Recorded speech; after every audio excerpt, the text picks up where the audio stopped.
Hay momentos en la vida en los que tomas una decisión que parece inofensiva, pero que te coloca en una situación aterradora que nunca podrías haber imaginado. Si ese día no hubiera decidido comprar un teléfono barato en Craigslist, si no hubiera conducido millas hasta un punto de encuentro en la oscuridad de la noche, si hubiera escuchado la advertencia de Martina y hubiera dado la vuelta de inmediato, tal vez todo habría sido diferente. Pero la vida no tiene tal vez. Cometí un error. Y esa es la razón por la que estoy contando esta historia. Por una oferta tentadora, caí en el juego de un depredador. Y lo peor de todo, él sigue ahí afuera. No soy alguien que confíe demasiado en las compras por internet, pero esta vez pensé que había encontrado una ganga real. Un iPhone nuevo, aún sellado, anunciado en Craigslist por la mitad del precio de mercado. No había ninguna señal de que pudiera ser una estafa, fotos claras, información detallada y, sobre todo, el vendedor parecía muy educado. Su nombre era Melvin. Un nombre común como cualquier otro. Intercambiamos algunos mensajes y él incluso me envió un vídeo del paquete aún sellado, para demostrar que nunca había sido abierto. Me sentí más confiado. Pero desde el principio, algo no encajaba. Inicialmente, Melvin dijo que estaba en una zona muy cercana a mí, a solo 15 minutos en coche. Acepté sin problemas el punto de encuentro, un estacionamiento concurrido cerca de un centro comercial. Pero unas horas más tarde, me envió otro mensaje. Lo siento, tuve que hacer un recado, ahora estoy a aproximadamente 1 hora al norte. Si aún quieres comprarlo, puedo bajarte el precio otros $20. Fruncí el ceño mientras miraba la pantalla. 1 hora en coche era un trayecto bastante largo, pero el iPhone realmente era una oferta irresistible. Además, él estaba reduciendo aún más el precio, algo que los vendedores rara vez hacen si realmente quieren vender. Empecé a dudar. Esto parecía demasiado bueno para ser verdad. Para asegurarme, le pregunté cuál era su nueva ubicación. Me envió una comisaría de policía. Eso me hizo sentir un poco más tranquilo. ¿Quién haría algo sospechoso en una estación de policía? Sin embargo, no quería ir solo. Le envié un mensaje a Martina, mi mejor amiga. Después de unos minutos de persuasión y prometerle que la invitaría a cenar, aceptó acompañarme. Salimos a las 8:30 de la noche. El invierno oscurecía rápido y el aire afuera era frío. Durante todo el viaje, sentí una leve ansiedad, pero intenté ignorarla. Martina, como siempre, no dejaba de hablar. Me contaba sobre una película de terror que había visto recientemente, y traté de concentrarme en su historia para distraerme de la inquietud creciente en mi mente. Pero cuando faltaban unos 10 minutos para llegar, el paisaje comenzó a cambiar. Ya no pasábamos por barrios residenciales ni centros comerciales. La carretera se volvió más solitaria, rodeada únicamente de árboles oscuros. Las farolas eran cada vez más escasas, dejando un ambiente sombrío y helado. Martina se enderezó en su asiento y miró por la ventana. Oye, ¿estás seguro de que esta es la dirección correcta? Verifiqué el GPS. Sí, la comisaría estaba en esa carretera, pero una sensación de inquietud se instaló en mi pecho. Cuando llegamos, el estacionamiento estaba casi vacío. Solo había un par de patrullas estacionadas, pero ninguna persona a la vista. No había señales de Melvin. Le envié un mensaje, ya estoy aquí, ¿dónde estás? 1 minuto después, mi teléfono vibró. Lo siento, mi coche se averió en el camino. ¿Puedes venir a ayudarme? Martina me miró con incredulidad. No. Esto no tiene sentido. Nos vamos ahora mismo. Dudé. Pero luego Melvin me envió su ubicación, una carretera desolada en medio del bosque. Empecé a sentir que algo iba realmente mal. ¿Quién diablos haría una transacción en medio del bosque a las 9 de la noche? Martina comenzó a asustarse, pero yo todavía estaba indeciso. Habíamos llegado tan lejos, si nos dábamos la vuelta ahora, sería un viaje desperdiciado. Finalmente, decidí conducir hasta allí, pero sin bajarme del coche, solo para ver qué estaba pasando. Cuando llegamos a la ubicación de Melvin, vi un coche negro estacionado a un lado de la carretera. Sus faros delanteros estaban encendidos, pero no había nadie dentro. Martina me agarró del brazo. «No te detengas. Esto es una trampa. Sigue conduciendo». Justo cuando iba a pisar el acelerador, mi teléfono comenzó a vibrar frenéticamente. Un mensaje de Melvin. «Ya te vi. ¿Por qué no te detuviste?» Un escalofrío me recorrió la espalda. ¿Cómo sabía que pasé por allí si no había nadie en el coche? Miré por el retrovisor y sentí que algo nos observaba desde el bosque. Las sombras de los árboles eran densas, como si ocultaran ojos invisibles observándonos, pero no podía ver a nadie. Esta vez no necesité que Martina me dijera nada. Pisé el acelerador a fondo y nos alejamos a toda velocidad. Mi teléfono seguía vibrando con más mensajes. «Vuelve aquí. Te vi. ¿Ya no quieres el teléfono? ¿Por qué estás huyendo?» Martina estaba al borde del llanto. «Nos está siguiendo». No nos detuvimos, no dijimos una palabra hasta que llegamos a una gasolinera con gente alrededor. Nos quedamos en el coche, jadeando, tratando de comprender qué acababa de ocurrir. Revisé mi teléfono. Un último mensaje de Melvin. «No te preocupes. Nos veremos pronto». Un escalofrío recorrió mi cuerpo. ¿Realmente habíamos escapado? La gasolinera estaba iluminada con luces fluorescentes parpadeantes, pero ni siquiera la luz fría y artificial podía disipar la sensación de peligro que nos envolvía. Martina y yo nos quedamos sentados en el coche, ambos con la respiración entrecortada. Miré mi teléfono, esperando que Melvin hubiera dejado de enviar mensajes. Pero no. Un nuevo mensaje apareció en la pantalla. «No te preocupes. Nos veremos pronto». Un escalofrío recorrió mi espalda. ¿Cómo era posible? ¿Acaso nos estaba observando en ese mismo momento? Miré alrededor del estacionamiento, buscando algún coche sospechoso, alguna figura en la sombra. Pero solo vi a un par de personas comprando bocadillos en la tienda de la gasolinera y un par de empleados, fumando junto a la entrada. Martina, con las manos temblorosas, dijo: «Necesitamos irnos de aquí. Ahora». Encendí el coche sin dudarlo y nos dirigimos hacia la autopista. Pero apenas habíamos avanzado unos minutos cuando las luces de otro coche aparecieron en el retrovisor. Era un sedán negro, sus faros brillaban como dos ojos acechantes en la noche. Se mantenía a una distancia sospechosamente constante detrás de nosotros. Martina lo notó al instante. «Ese coche nos está siguiendo, ¿verdad?». Tragué saliva. No quería entrar en pánico, pero todo apuntaba a que sí. En un intento de asegurarme, tomé una salida repentina a la derecha, dirigiéndome a un camino secundario menos transitado. Si el coche hacía lo mismo, sabríamos la respuesta. El sedán negro también giró. Mi corazón empezó a latir con fuerza. Martina se aferró a su asiento. «Dios, acelera, tenemos que perderlo». Presioné el acelerador, sintiendo el motor rugir mientras avanzábamos por la carretera oscura. El coche negro también aceleró. Su presencia en el retrovisor se hizo cada vez más amenazante. Era como si Melvin o quienquiera que estuviera al volante estuviera jugando con nosotros.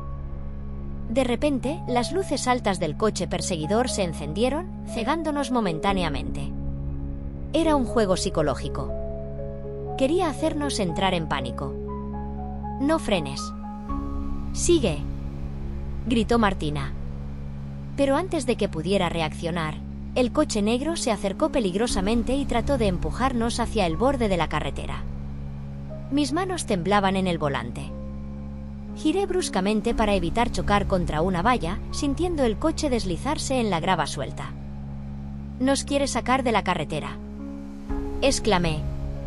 En un acto de desesperación, vi una entrada a un camino de tierra que se adentraba en el bosque y sin pensarlo dos veces, giré bruscamente hacia él. El coche rebotó violentamente en el suelo irregular mientras nos adentrábamos en la oscuridad entre los árboles. El sedán negro no nos siguió. Nos detuvimos después de unos cientos de metros, el coche envuelto en un silencio inquietante. la única luz provenía de los faros, iluminando los troncos retorcidos de los árboles. Martina se llevó las manos a la boca, tratando de controlar su respiración. ¿Dónde diablos estamos? Miré alrededor. No tenía idea. Solo sabía que habíamos escapado, por ahora. Decidimos quedarnos dentro del coche y apagar las luces para no llamar la atención. Mi mente trataba de buscar una solución. No podíamos volver a la carretera principal hasta asegurarnos de que el coche negro se había ido. El silencio era aterrador. Entonces, lo oímos. Un crujido en el bosque. Martina y yo intercambiamos miradas. Ninguno de los dos habló. Contuvimos la respiración mientras el sonido de ramas rompiéndose continuaba, acercándose lentamente. Alguien estaba ahí afuera. Lentamente, bajé la ventana unos centímetros para escuchar mejor. La brisa nocturna entró, trayendo consigo un leve murmullo. No era un murmullo.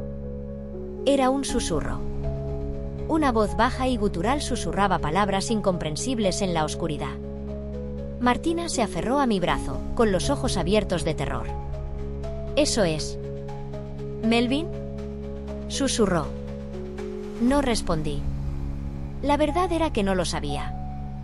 El sonido de los pasos en la maleza se hizo más fuerte, hasta que finalmente, algo golpeó la parte trasera del coche. Martina gritó y yo encendí el motor de inmediato, pero en ese instante, las luces de nuestro coche parpadearon solas y el motor se apagó misteriosamente. «No», grité mientras intentaba girar la llave de nuevo. Los golpes contra el coche se repitieron. Pam, pam, pam. Era como si algo estuviera golpeando la carrocería con los puños, o con algo más afilado. Martina comenzó a sollozar. «Hazlo arrancar. Hazlo arrancar». Y entonces, una sombra pasó corriendo frente a los faros apagados. Solo la vimos por un segundo, pero fue suficiente para saber que no era un animal. Era una figura humana alta y delgada, que se movía con una agilidad antinatural. Mis manos temblaban mientras intentaba arrancar el coche. Finalmente, el motor rugió con vida. Sin dudarlo, pisé el acelerador a fondo y salimos disparados del bosque. No nos detuvimos hasta que llegamos a la ciudad. Nos estacionamos frente a una estación de policía, aún respirando con dificultad. Martina no dejaba de mirar hacia atrás, como si temiera que algo nos hubiera seguido. Saqué mi teléfono. No tenía llamadas perdidas de Melvin, pero sí un mensaje nuevo. «Buen intento. Nos veremos pronto». Mis manos se crisparon alrededor del teléfono. Martina lo leyó sobre mi hombro y susurró con una voz temblorosa. «Él todavía nos está mirando». Y en ese momento, lo entendí. Melvin no era solo un hombre. Era un cazador. Y nosotros éramos su presa. El aire dentro del coche se sentía pesado, cargado de tensión y miedo. La luz de la estación de policía proyectaba sombras alargadas en el parabrisas, distorsionando las siluetas de los árboles y edificios cercanos. Martina y yo nos quedamos en silencio, escuchando nuestros propios latidos acelerados. «No puede ser real», susurró Martina, abrazándose a sí misma. Su voz temblorosa apenas rompía el silencio del coche. Pero era real. Todo lo que acabábamos de vivir, desde la persecución en la carretera hasta los golpes en el coche en medio del bosque, era tan real como la pantalla de mi teléfono, que aún mostraba el último mensaje de Melvin. «Buen intento. Nos veremos pronto».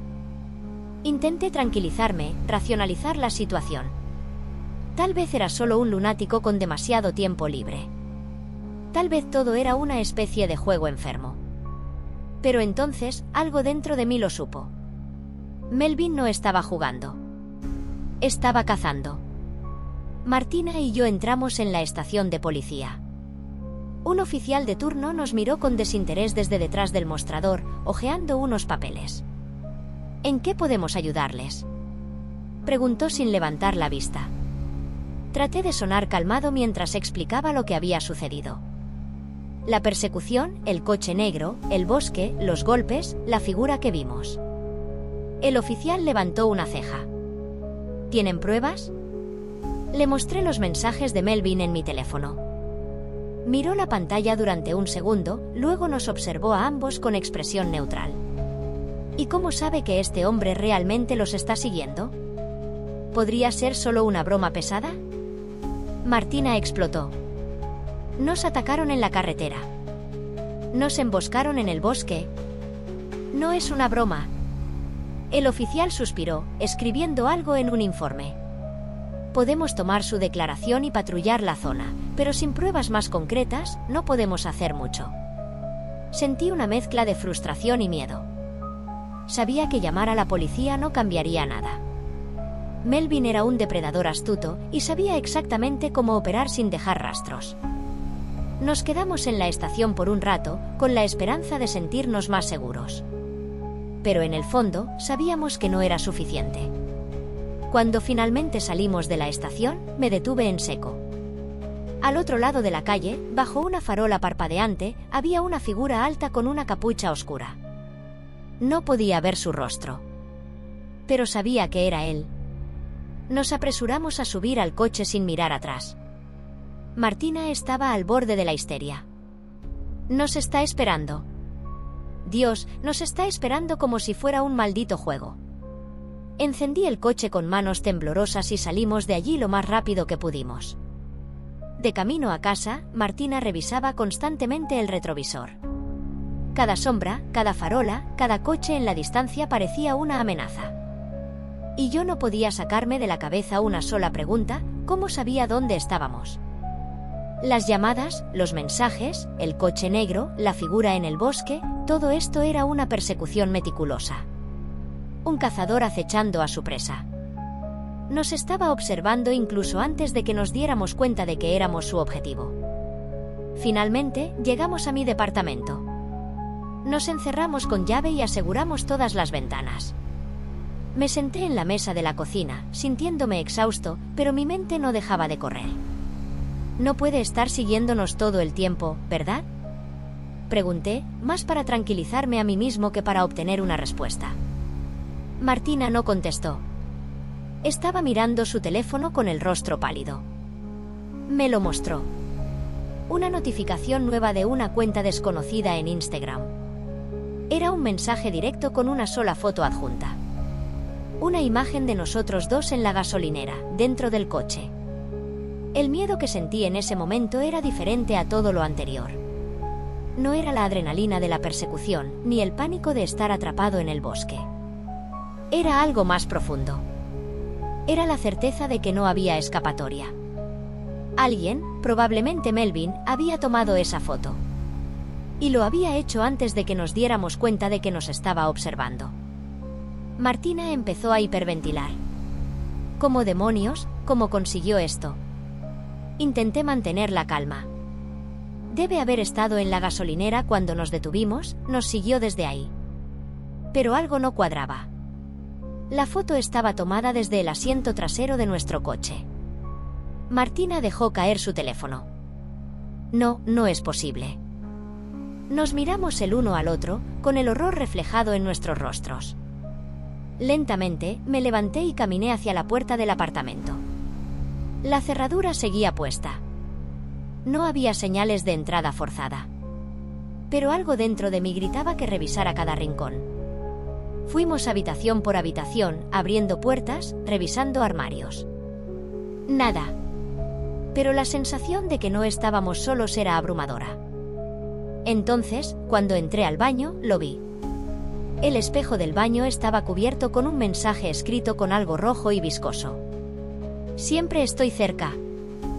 No podía respirar. Sentí mi piel erizarse. Era como si el aire en la habitación se volviera más pesado, como si algo invisible estuviera justo detrás de mí. Salí corriendo y encontré a Martina temblando en la sala. Ella también lo había visto. Nos está volviendo locos. Sollozó. Mi mente trabajaba a toda velocidad. Si Melvin había estado dentro, significaba que tenía acceso a nuestra casa. Tal vez nos había estado observando durante días, semanas incluso. Cada llamada, cada mensaje, eran solo parte de su juego psicológico. No era solo un acosador. Era un cazador meticuloso, y nosotros estábamos atrapados en su red. Martina agarró mi brazo con fuerza. Tenemos que irnos. No podemos quedarnos aquí. Yo ya lo sabía. Pero también sabía algo más. No importa dónde vayamos, él nos encontrará. La cacería aún no había terminado. Salimos del apartamento con prisa, sin saber exactamente a dónde ir. El aire frío de la noche golpeó mi rostro, pero la sensación de estar siendo observados me erizaba la piel mucho más que la temperatura. Martina me agarró del brazo con fuerza, sus uñas clavándose en mi piel. ¿Dónde vamos?, preguntó, su voz quebrada por el miedo. No tenía una respuesta clara. No podíamos ir a la policía, ya nos habían demostrado que no harían nada sin pruebas. Tampoco podíamos quedarnos en casa. Melvin había estado dentro. Y si logró entrar una vez, lo haría de nuevo. Un hotel. Nos quedaremos en un hotel esta noche. Martina asintió con rapidez, demasiado aterrorizada para cuestionarlo. Nos subimos al coche y conduje a toda velocidad por las calles desiertas de la ciudad, con el corazón latiéndome en los oídos. Cada semáforo en rojo era una tortura. Cada coche estacionado parecía esconder una amenaza. Cada sombra en la calle se sentía como un par de ojos siguiéndonos. Llegamos a un pequeño motel a las afueras de la ciudad. No era lujoso, pero tenía lo que necesitábamos, anonimato y una cerradura en la puerta. El recepcionista nocturno, un hombre mayor con expresión aburrida, nos miró de arriba a abajo mientras pagábamos en efectivo. ¿Todo bien, chicos? Parecen nerviosos. Martina intentó sonreír, pero fue inútil. Yo solo respondí con un breve asentimiento y tomé las llaves. Subimos a la habitación y en cuanto entramos, aseguré la puerta con la cadena y empujé una silla contra ella, como si eso pudiera detener a Melvin si intentaba entrar. Martina se sentó en la cama, abrazando sus rodillas. ¿Crees que nos haya seguido? Quería decirle que no. Que estábamos seguros. Pero no podía mentirle. Porque en el fondo, lo sentía. Ese peso en el pecho. Esa sensación de ser observado. No importaba cuánto corriéramos, Melvin siempre estaba un paso adelante. Esa noche, el insomnio nos consumió. Cada pequeño ruido en el pasillo nos hacía saltar. La madera crujía. El viento aullaba contra la ventana. Y entonces, alguien tocó la puerta. Un golpe seco. Solo uno. Martina se tapó la boca con la mano para no gritar. Mi cuerpo se tensó, mis músculos paralizados por el terror. Otro golpe. Más fuerte esta vez. Me acerqué lentamente a la mirilla, con el corazón tamborileando en mis oídos. Miré. Nada. El pasillo estaba vacío. Me alejé de la puerta y me giré hacia Martina, negando con la cabeza para tranquilizarla. Pero en ese instante, el teléfono de la habitación sonó. El sonido nos hizo saltar a ambos. Miramos el aparato, sin atrevernos a responder. Sonó una vez más. Y una vez más. Finalmente, con la garganta seca, descolgué el teléfono y lo llevé a mi oído. Silencio. ¿Hola? Susurré. Por un momento, solo hubo un zumbido de fondo. Y entonces, la respiración. Pesada. Lenta. Del otro lado de la línea, alguien estaba escuchándonos. Un escalofrío me recorrió el cuerpo. Sé dónde están. Susurró una voz grave y distorsionada. Mi sangre se congeló. Colgué el teléfono de golpe y me giré hacia Martina. Nos encontró. Martina comenzó a hiperventilar. Corrí hacia la ventana y la abrí con desesperación. Miré hacia abajo, segundo piso, no podíamos saltar. Los golpes en la puerta comenzaron de nuevo. Fuertes. Desesperados. Martina sollozaba mientras retrocedía hacia la esquina de la habitación. Yo agarré una lámpara de mesa, preparándome para lo peor. La cerradura crujió. La cadena resistía. Pero solo era cuestión de tiempo antes de que la puerta cediera. Entonces, el teléfono sonó otra vez. El sonido nos atravesó como un cuchillo. Pero no respondimos esta vez. En cambio, la voz de Melvin resonó desde el otro lado de la puerta. Abran la puerta. Sé que están ahí. Mi corazón casi se detuvo. Nos estaba hablando. Llama a la policía. Ahora. Le susurré a Martina. Ella temblaba mientras marcaba el número en su teléfono. Pero no había señal. Era imposible. Habíamos tenido señal hace un minuto. ¿Cómo? Un golpe final sacudió la puerta. La madera comenzó a astillarse. Tenía que actuar. Corrí hacia el baño y busqué cualquier cosa que pudiera usar como arma. Una toalla. Un secador de pelo. Nada útil. La puerta se abrió de golpe. Una sombra oscura se recortó contra la luz del pasillo. Alta. Desgarbada. Inmóvil. Martina gritó. Entonces, la luz de la habitación parpadeó violentamente. Y la figura desapareció. Me quedé paralizado, mi mente tratando de comprender lo que acababa de ocurrir. La puerta estaba rota, pero el pasillo estaba vacío. Martina lloraba en el suelo, abrazándose las piernas. Revisé el teléfono. La señal había vuelto. Marcamos el 911 de inmediato. Esta vez, cuando llegó la policía, tomaron la situación más en serio al ver la puerta destrozada.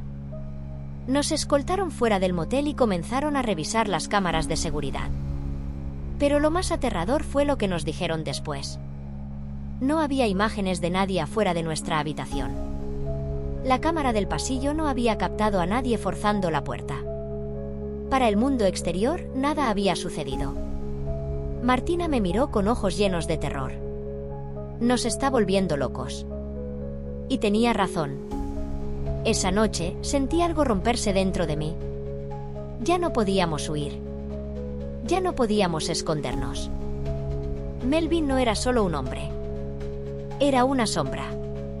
Un monstruo que se alimentaba de nuestro miedo. Solo quedaba una opción. Tenemos que enfrentarlo. Martina me miró como si estuviera loco. Pero en el fondo, sabía que tenía razón. Porque si no lo hacíamos, él nunca se detendría. Habíamos llegado al punto de no retorno. Correr ya no era una opción. Escondernos solo prolongaría el juego enfermizo de Melvin. Si queríamos recuperar nuestras vidas, teníamos que enfrentarlo. ¿Cómo lo haremos?, preguntó Martina con voz temblorosa. Era la pregunta que me carcomía el cerebro. Melvin nos había estado acechando en las sombras, apareciendo y desapareciendo como un fantasma. Sabía todo sobre nosotros, nuestros movimientos, nuestros pensamientos. Nos tenía atrapados en su red. Pero todos los cazadores tienen un punto débil. Y yo estaba decidido a encontrar el suyo. Nos sentamos en la cafetería de una estación de servicio abierta las 24 horas. La luz brillante nos daba una falsa sensación de seguridad. Con las manos temblorosas, saqué mi teléfono y revisé los mensajes de Melvin una vez más. Había un patrón, una serie de pistas ocultas en cada mensaje. Buen intento. Nos veremos pronto. Sé dónde están. Abran la puerta. Cada mensaje tenía un propósito. No eran solo amenazas, eran instrucciones. Nos estaba manipulando para que reaccionáramos como él quería. Martina me miró con los ojos llenos de terror. Nos ha estado guiando todo este tiempo. Asentí. Nos estaba obligando a jugar su juego. Pero ahora cambiaríamos las reglas. Habíamos decidido regresar a la casa de Martina. Era lo último que Melvin esperaría y nos daría la oportunidad de atraparlo desprevenido.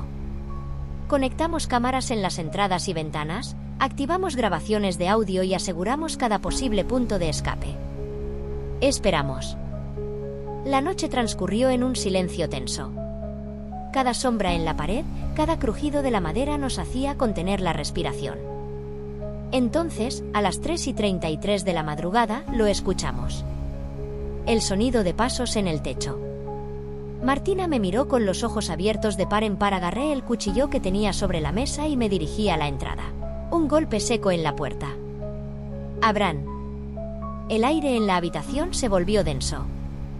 No respondimos. No nos movimos. Otro golpe. Más fuerte. Las cámaras estaban grabando. Sabíamos que Melvin estaba allí. Pero cuando revisé la pantalla, no había nadie afuera. Los golpes seguían. Pero la cámara no captaba nada. El terror se apoderó de mí. Melvin no era solo un hombre. Era algo más. Algo que se alimentaba del miedo, algo que existía en la periferia de la realidad. Una sombra que vivía entre dimensiones, en un espacio entre lo real y lo irreal. Martina sollozó. ¿Cómo podemos luchar contra algo que no podemos ver? La respuesta me golpeó de golpe. No podíamos. Pero sí podíamos hacer que nos dejara en paz. Si Melvin se alimentaba de nuestro miedo, solo había una solución: no darle lo que quería. Respiré hondo y abrí la puerta de golpe. Nada. Solo la oscuridad de la noche y el viento helado soplando entre los árboles. Martina se quedó paralizada. Los golpes se habían detenido. Caminé hacia afuera, sintiendo que cada célula de mi cuerpo gritaba que me detuviera. Me paré en el jardín, mirando a la nada, y hablé en voz alta. No tenemos miedo de ti. Silencio. No vamos a seguir tu juego. El aire pareció volverse más pesado. Martina salió detrás de mí, aferrándose a mi brazo. Sabemos lo que eres. Y no te tememos. Un sonido atravesó la noche. No era un grito, no era un rugido. Era un lamento. La sombra en la periferia de nuestra visión pareció desvanecerse. El frío se disipó. Y, de repente, todo volvió a la normalidad. Pasaron semanas sin señales de Melvin. Revisamos las cámaras, los registros de llamadas, pero no hubo rastro de él. Como si nunca hubiera existido. Pero sabíamos la verdad. Melvin no era una persona. Era una entidad. Algo que se alimentaba del miedo, del pánico. Y al negarle su alimento, lo obligamos a retirarse. Nunca volvimos a hablar de esa noche. Nunca intentamos entender lo que realmente era. Pero cada vez que la noche se volvía demasiado silenciosa, cada vez que una sombra se movía en la esquina de mi visión, recordaba sus palabras. Nos veremos pronto. Y me preguntaba, ¿realmente terminó? Gracias por escuchar esta historia. Espero que les haya gustado y les haya mantenido en suspenso hasta el final. Si disfrutaron la historia y quieren más relatos de terror como este, los invito a darle like, dejar un comentario y suscribirse al canal de YouTube. Sus opiniones son muy importantes y ayudan a que sigamos creando más contenido de miedo. Nos vemos en la próxima historia de terror. No olviden apagar la luz.